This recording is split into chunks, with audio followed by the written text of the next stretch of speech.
guys, and welcome back to the channel, Gillet Night of the Woods channel. It's Paul here again. I thought I'd do a quick video for you this evening on a subject that I've been holding off doing for a little while now, for basically the simple reason that it's something I've been working on over a period of days and weeks. What I've been looking at is a solution for possibles carry.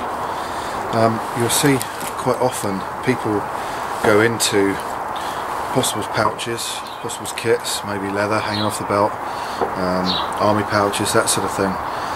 But I've been sort of toying around with this idea of maybe using this gillet style jacket as a possibles carry solution. And to be honest, it's working quite well, I must admit. I don't tend to carry an awful lot, and what I want to make a distinction here is between a possibles kit and a survival kit. The survival kit is something that I put together that stays in the backpack and will stay there until I absolutely 100% need it. I might take it out every once in a while to replenish items that have been used during practice, for example, because these kits are no good to you if they're just sitting in the bottom of a Bergen and you never take them out. When the puppy stuff really does hit the fan, it's no good having this stuff if you don't know how to use it. So occasionally I'll go into a practice mode and just take the stuff out and just use it and then replenish it. But the possible side of things really comes along from the wilderness men that went out there and carried these little odds and ends that made their life possible. So this is not a survival kit, it's just the day-to-day items that I use on a regular basis that make life comfortable, make it possible, a little bit more luxurious than normal. So I've come up with this idea, which is the gillet style jacket. No arms to this thing, but a multitude of pockets which I've got bits and bobs in. I'll start off with this top right one here, and I've just come in closer to this to the camera here. Basically, the pockets have either got one of three fastening solutions. They're either zippered, as this one is here, or they've got a Velcro fastening, hook and loop Velcro fastening here, or the bottom one down here, if I just stand up quickly, it's just got an elasticated ridge to it, but there's only one of those, so that's the unusual one. So as you'll notice here, first of all, on the gillet itself, it's got these little black webbing straps there. This one fits a fire steel absolutely perfectly, and what I've done is I've just put a little bit of bungee rope around it so that it holds it in place, and that fire steel, it's a relatively new one, so it will shave down a little bit over use, but that fits absolutely perfectly in that little black piece of webbing. As I say, this little bit of bungee cord just slips over the bottom like that, and that keeps that locked nicely in place.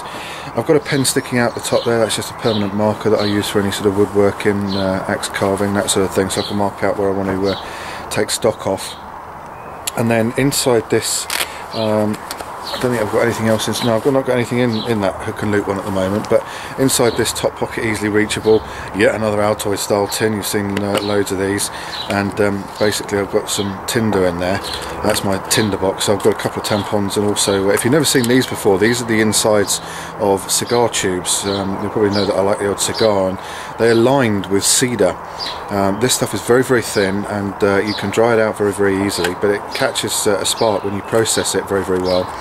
And it's great use for tinder. I'll put some birch bark out in there next time I go out in the woods as well. So that's just a little one that I use as a tinder box. I don't think I've got anything else in that pocket at the moment either. So I haven't actually loaded this thing out. I try and keep kit to the minimum, it's all about knowledge rather than necessary kit. These are just bits and bobs that make life easier. So onto this side, I've got in this top zip pocket here, let's see what we've got. First thing out is dental floss for after meal times. Then I've got my little, what I call the ouch pouch, just a little Ziploc bag with some easily accessible band-aids and plasters, painkillers, antihistamines and anti-inflammatories, and some prep pads, some alcohol prep pads as well. So that's what I call just the ouch pouch. That's for any little nicks or anything like that I might get while using the tools. Saves me diving into the full first aid kit. The other thing I've got is another bandana, and you've heard me say before, the bandanas, I really believe in everybody should be carrying these things around.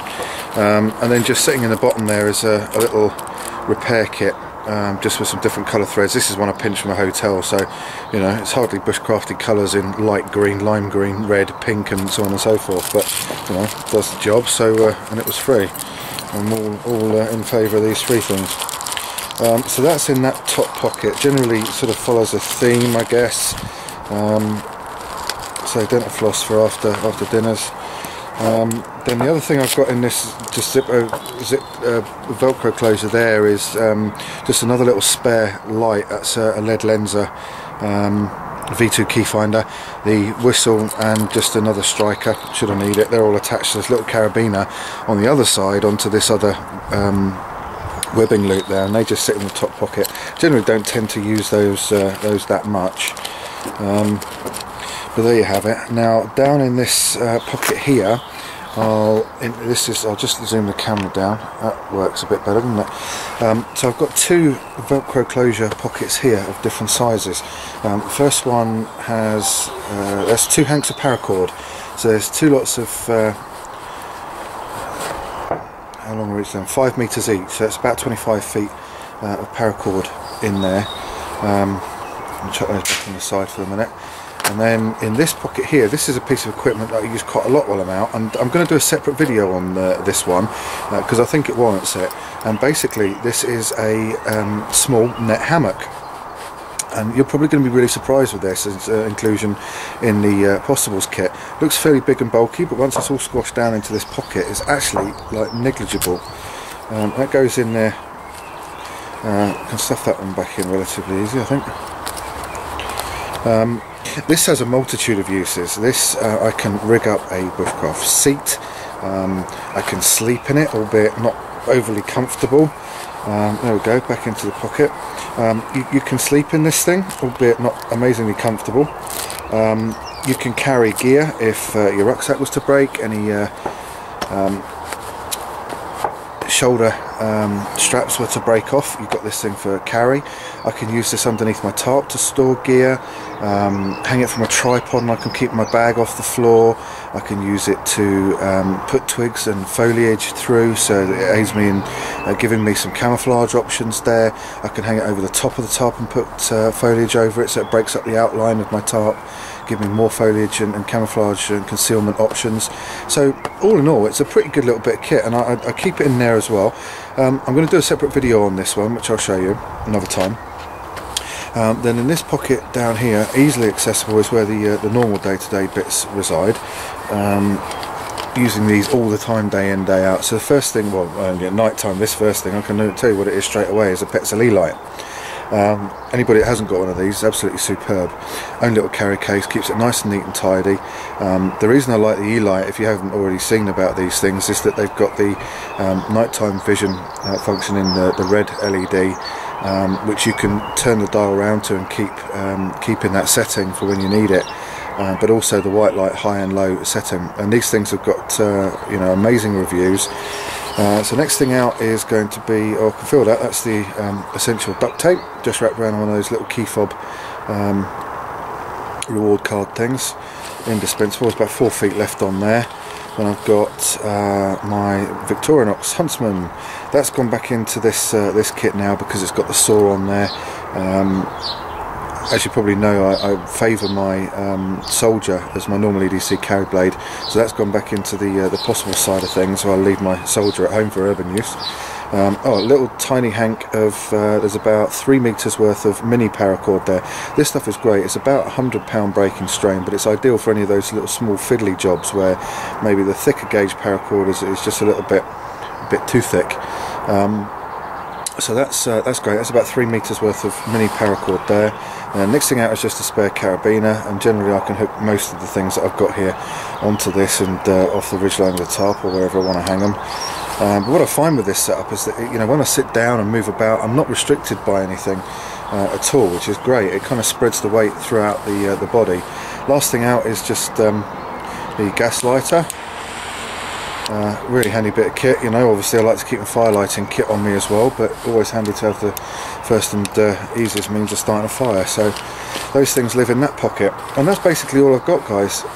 That's my Possibles kit for you know, when I'm out and about, and there's pretty much everything that I'm likely to use or want to use while I'm out there.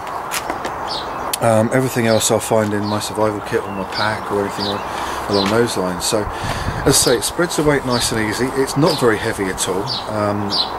It doesn't have a lot of bulk, and so I can freely move about. And one of the things that I decided to use with this to prevent, you know, more pouches hanging off the belt area. If I might have a knife on there, fine. I might have my brew kit on there. You know, I'm starting before I know it to add carabiners for this and possible pouches for that. And I just thought this might be an overall good option. So having this on me for you know, a good couple of days and weeks, it also enables me to put clothing underneath it and also on top of it. It's not overly tight fitting, so I can wear this with just a t-shirt underneath if I want to, or just a long sleeve shirt as well. So what I'll do now is I'll just change the options a little bit so you can see, you know, maybe if it gets to winter time or whatever, show you the different options for this. So be back in a moment. Hey everyone, so this is basically with the Possibles gillet, Possibles jacket over and above a piece of clothing that you would have seen from a different video when I went through the layers that I use for the seasons. This is the Peter Storm fleece that I've got, my favourite fleece by a long shot. And you can see the gillet fits quite nicely over the top of this without any problems. It can be opened up to allow a little bit more freedom of movement. I can get to these pockets nice and easy. Of course these ones have got zips on them as well. Keep the gloves in there, for example, and this thing still stays nice and out of the way. Wearing. If the weather changes and the sun comes out, you know, a little bit, or I go through, I don't know, shaded areas, breezy areas, that sort of thing, I can keep this done up. Alternatively, if the sun comes out, I'm still in the position to open the fleece up and regulate core body temperature that way. So that works quite nicely. The inside of this thing has got a mesh lining, which sort of tends, I don't know whether it's got that much of an insulative property to it, but you know, it seems to work alright. So that's just the first stage when maybe this is springtime, evening in the summers, that sort of thing. But it fits nicely as well. So what I'll do is I'll just show you the next stage when I might have a jacket on or something over the top. Okay guys, well this is the final option then. So with my jacket on, and this is the one that I'll wear more often than not if I'm going out, say winter time. It's quite a nice snug fit with the Possibles jacket underneath. Not too much that it doesn't still give me access to the front pockets of the jacket. You know, there's nothing pushing from inside here that makes that a bit more uncomfortable. So that's all good. Nothing restricting access to these breast pockets up here. And all feels pretty good, to be honest with you. So that's how the situation works with the jacket. Of course, everything unzip the front there, and as you can see, I've still got the fleece on and the Possibles jacket. Now, no reason why I can't, you know, have this done up and still get access to anything that I want through this way here. And yet again, if I find that I need to regulate my body's core temperature, everything is unzippable to allow some heat to escape and make sure I'm very comfortable.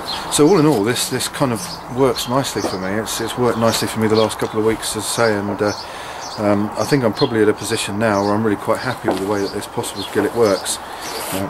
Everything that it offers me in terms of function.